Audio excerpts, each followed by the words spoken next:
ఎక్కడ చూసినా కూడా ఏఐ, ఏఐ, ఏఐ. మనం ఏఐ కాలంలో ఉన్నాం. రోబోట్స్ అంటూ, టెక్నాలజీ అంటూ చాలా ఘోరంగా పైకి వెళ్తూ ఉంటుంది. ఏసై రెండో రాకడ చాలా సమీపంగా ఉందని దీని ద్వారా మనం చూడగలం. ప్రపంచంలో అత్యంత ధనవంతుడైన ఇలాన్ మస్క్ ఇతను న్యూరాలింక్ అని ఒక ఏఐ చిప్‌ని మెదడులో పెట్టేలాంటి ప్రయత్నం అతను చేశాడు. అది సక్సెస్ అయింది అని మనం న్యూస్‌లో కూడా మనం చూసాం. ఆ చిప్ ఏం చేస్తదంటే మన బ్రెయిన్‌లో ఉండి దానికి సిగ్నల్స్ పంపిస్తదంట. మనకి గూగుల్‌లో ఏం కావాలన్నా, వికీపీడియాలో ఏం కావాలన్నా మనిషి మెదడు కొంతవరకే ఆలోచిస్తే ఆ చిప్ ద్వారా మనకి అన్‌లిమిటెడ్‌గా మనం ఎంతైనా ఆలోచించి చాలా తెలివైన వ్యక్తులుగా మనం మారగలమని దీని ద్వారా మనం చూడగలుగుతున్నాం.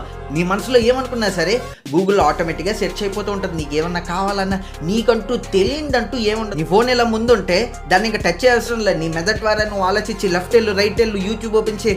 యూట్యూబ్ ఓపెన్ చేసిన తర్వాత ఇది సెర్చ్ చేయి. ప్రతీది ఏ టు జెడ్ నీ మనసు పెడితే ప్రతీది జరిగిపోతూ